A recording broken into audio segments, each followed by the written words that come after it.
Hi everyone, it's Sunday and it's me here, Renee, once again from Rev Motoring, bringing you a Rev special.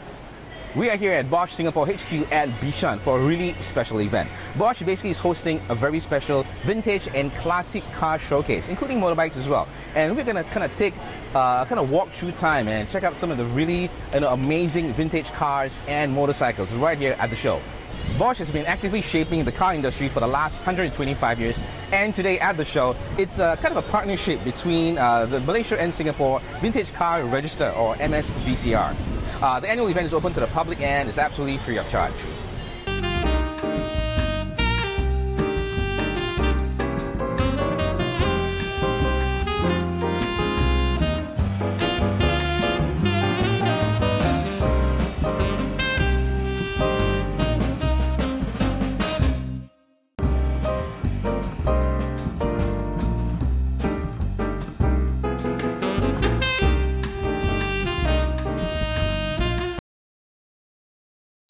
Today you just go to a showroom and if you show your money, you can get whatever you want almost. So that was in the 1950s. So they formed this club. Basically, it was a British planters club, right? Because a lot of planters in Malaysia looking after the rubber estates, they were all Britishers, right? Because Singapore was part of the British Empire, right? So Singapore and Malaysia both. So these clubs were formed for these planters to have a bit of fun. And the cars that they had were not vintage or classic or whatever it is. They were the everyday cars. Bentleys, Austins, MGs, whatever. So these cars, they used to go to work as well. But of course, a bit exotic, like Bentleys, Rolls Royces. So that's how the club started. And because there were not that many members, only some crazy British people and a few local crazy people. So the club was formed as a Malaysia, actually it started out as the Malayan Vintage Car Register. They kept a register because they wanted to know what are the register of cars available, not the people, the cars, you see. So even today, we are more interested in the cars rather than the people, right? So then very soon it became Malaysia and Singapore, and still we're not a huge club. I think we have only about 400 members, not very big. That's why I'm not surprised if you have not heard very much about us, right? But we have events which we very much like in Singapore and Malaysia. Malaysia is bigger country, and sometimes we're invited by our members who own or are managers of rubber estates, and we close the whole estate down and race through the dirt roads in Malaysia. Lovely, very nice, right? And stay in a nearby small town, take over the whole hotel, and have fun and good food. Everything is cheap, right? And the next day we have an event in the estate, right? The only thing the manager always tells us, I remember very clearly, was, gentlemen, ladies, a few ladies too, right? Beware that when you run fast in an estate on dirt roads, if you lose control and leave and hit a tree, these are rubber trees, but they're not, you don't bounce off. They are solid trees. You damage your car, right? I remember that. Be careful. These trees don't drop down. So don't hit the trees, damage the tree and your car and yourself. So be careful. So that's how we had events. And the club started that way, and more as a fun club. And then I suppose when our membership got a little bit more active, we even organized a few international events, because some of our members, go back to their own countries, but they still remember the fun they had. So they said, why don't you invite us to come for an event? Only thing is, the most expensive thing is to bring the car from our own country, right? So the headache was mine, because I think I was the secretary at that time. So I said, okay, let me see what I can do. So I talked to SI, and P&O, container lines, and blah, blah, blah, blah. And some of them are very, very helpful, right? And we got the shipping costs and the air costs down to maybe $2,000-3,000 to ship the car all the way from their country and back again. We even got had help from BMW Museum, and they brought a few of their cars from the museum and things like that. So we had a few international events. It started out with only about 10 cars from overseas, but finally the last one, the most famous one, was called the Louis Vuitton Vintage Equator Run in 1993. We had about 65 cars, and I think about 40 cars came from overseas, and they're still talking about it, except Louis Vuitton doesn't want to sponsor the event in Singapore or Malaysia. They don't make so much money here. They make money in China. They had one in China. I was a consultant. It was a grand event, and they had two, I think, already. So we organize an international event. It's very unusual because we go through the rubber estates, and then we have fun in Malacca and Kuala Lumpur and all that. And I think this sort of things you don't find in the West. It's very typically Far East and Asia, right? So people love that, right? So that's what we did. So that's one of the things. We also have little events like this, where we display our cars. We are now supported by the National Heritage Board because we now are part of our history, right?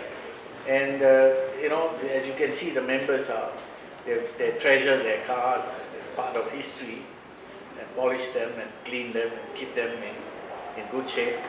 So I guess that's another aspect of the club. It's actually more of a historical heritage club. I whispered something just now about one of the cars on that show, which was manufactured in Singapore, right? As you know, we have a Ford factory in Bukit Timah, right, which doesn't make cars anymore. But for quite some time, they manufactured cars. Well, manufactured means basically assembled, right? At the right-hand drive, and either American or British Ford. So this particular car, and we tried to look for some of the cars left over from those days, and we couldn't find any, because during the Japanese occupation, a lot of these cars were taken over by the Japanese army, and they sent them to Sumatra, Java, the islands, you know, in Borneo and all that. So the cars all disappeared. And towards the end of the Second World War, all these cars that were not moving were scrap metal. And they were sent to Japan for steel. So suddenly Singapore had not many cars left, right? Some other exotic stories one day I can say about, which you may be interested, about one of our members, very illustrious members, Lim Peng Han. He was a famous racing driver who raced in Europe, right? And he was asked by the Japanese, he was a mechanic, to fix the cars which were not running. Exotic cars like Maserati and BMW, he broke them up into pieces and told the Japanese, cannot get spare parts, this is scrap. So they said, all right, put it on the scrap yard. But he didn't put it on the scrap yard. He dug a hole in the ground, hid the cars in the ground with, you know, greaseproof paper, and covered them up. Of course, the Japanese were too busy fighting the war, they forgot about all this. After the war, he took them out of the ground, and he restored about 3 or 4 cars, a Maserati, a BMW, and SS100 Jaguar. Beautiful cars, right? So, you know, we have exotic members like, he's passed away, many of them have passed away. But that was life in those days. Now, most of our cars have been re-imported, right, back. Like my car, personally, was in Vietnam. It's a French Citroën and it's left-hand drive. So it's one of the few cars which are genuine left-hand drive. And a friend of mine brought it from Vietnam, but he had a lot of trouble getting it registered and fixed together. So he abandoned the car in his condominium until they had an en-bloc sale. Then he asked me whether anybody's interested. So I said, well, let me have a look at the car. And when I saw it, I said, that car's not running, it's full of rust. So who's going to buy it? So he said, okay, I'm going to scrap it because nobody wants it, right? I said, no, you don't scrap it. It's a vintage car, so you must keep it, right? He said, you want it? I'll give it to you. So I inherited this pile of rust, and it took me about 3 or 4 years to rebuild the car, and it's downstairs, so you can look at it. So that's part of the fun. It's not just driving and showing off, but it's rebuilding part of history. And I think you feel some pleasure in restoring history back to what it was, right? And so I was telling Kurt that my car doesn't have any Bosch parts in it, but that's not true because the distributor was French, and the French parts are very difficult and complicated to get. So we replaced it with a Bosch distributor, which is common and very good, and it's running beautifully as a result, right? Thanks to Robert Bosch. So things like that we do. We try to keep it as original as possible and whatnot. So that's the history of the club, right? Over the years, it started out as a more European or British club because most of the people were Britishers. But over the years, from the 1970s on, there are more and more local people. And now we are mixed because we have a lot of foreigners also who come and who are interested in their hobby in their own country, which they either bring their cars or they buy something locally and restore it and have fun, right? So we are quite international. As someone says, you may be a millionaire or a mechanic, but if you play around with vintage cars, you have grease and dirt under your fingernails. So everybody's equal, right? Because you have to put your hand and clean the thing, you see. So I guess it's a one-class club, right? Only interest in history, interest in motoring history, and interest in maybe a bit of engineering and the history of the club, right? So that's a nutshell is the MSVCR. And we're here now with Dachi. Nice to meet you so much. Thank you so much for making time. And we want to find out more about your beautiful 1958 Jaguar XK150. What can you tell us about the car? Oh, well, this is basically just one of its kind in Singapore. This is the only 150 XK that's existing in Singapore. Okay. And this car has been fully restored to the maximum, and it's gone through a bolt and nut restoration. Wow, okay. So yeah, tell us a bit more, in terms of the engine and what you've done in terms of the interior of the car, and how long have you owned it basically? Well, basically I found this car as a barn find, and it was in a process condition, so I brought the life back to this car some 5 years ago, and spent nearly 4.5 years restoring this car. And the whole car was stripped down to bolt and nut, and the whole car was restored to what you see today. Okay. So do you actually? How often do you actually take the car out to As many times as I can, but usually once a week. Once a week. For 12 years. Okay. Okay. Once again, thank you so much for letting us more about your car once again, and thank you so much for joining us. It's called 500 because it was sold for 500,000 lira. That was the target price in those days. And there's a 479cc engine, a 4-seater. My dog likes to sit at the back and enjoy the breeze when I drive. Yeah, and soft open top. Okay.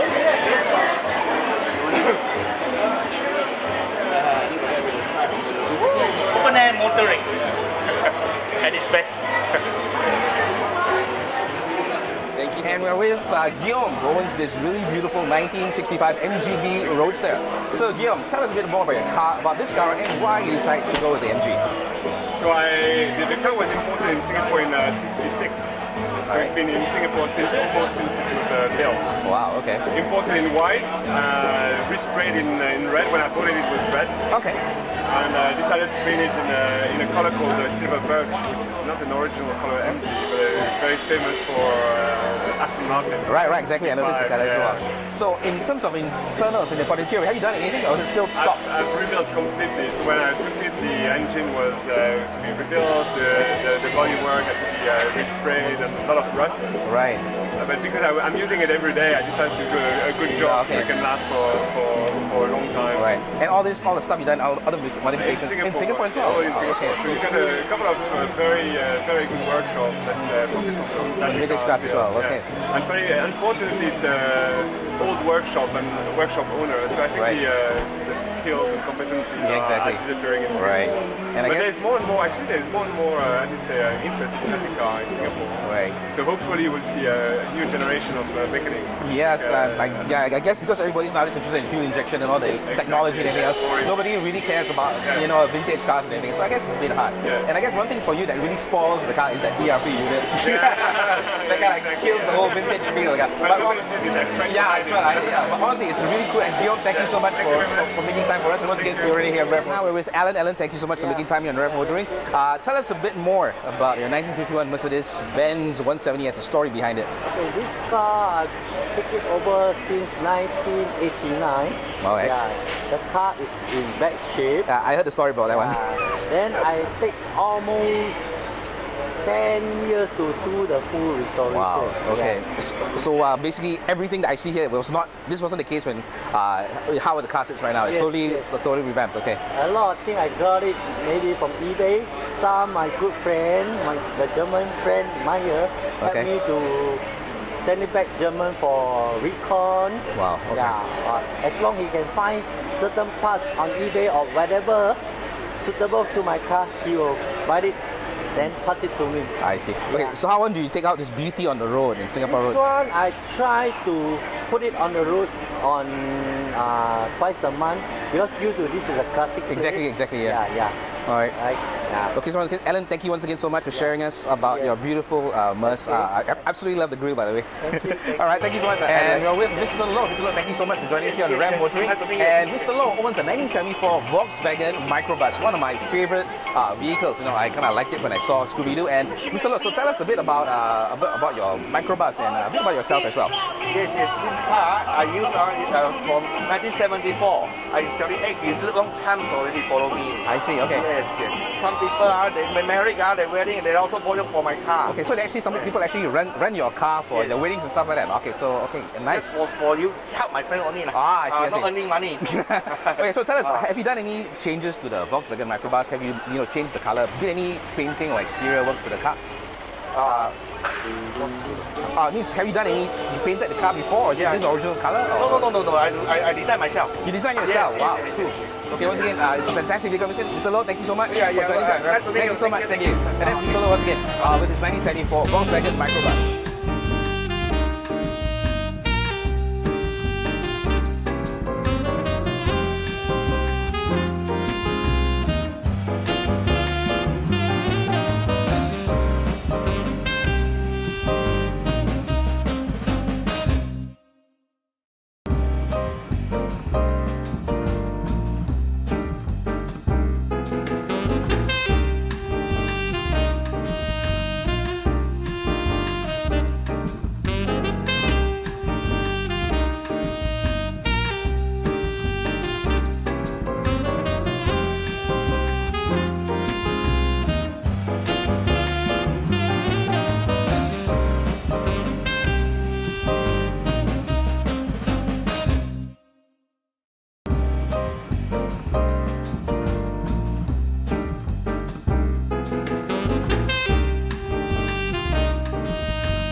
Well, folks, that kind of wraps up our day here at the Motoring Heritage Day 2014. I certainly hope you enjoyed, this episode as much as I did bringing it to you. Until we catch up again, once again, do join us on Rev Motoring.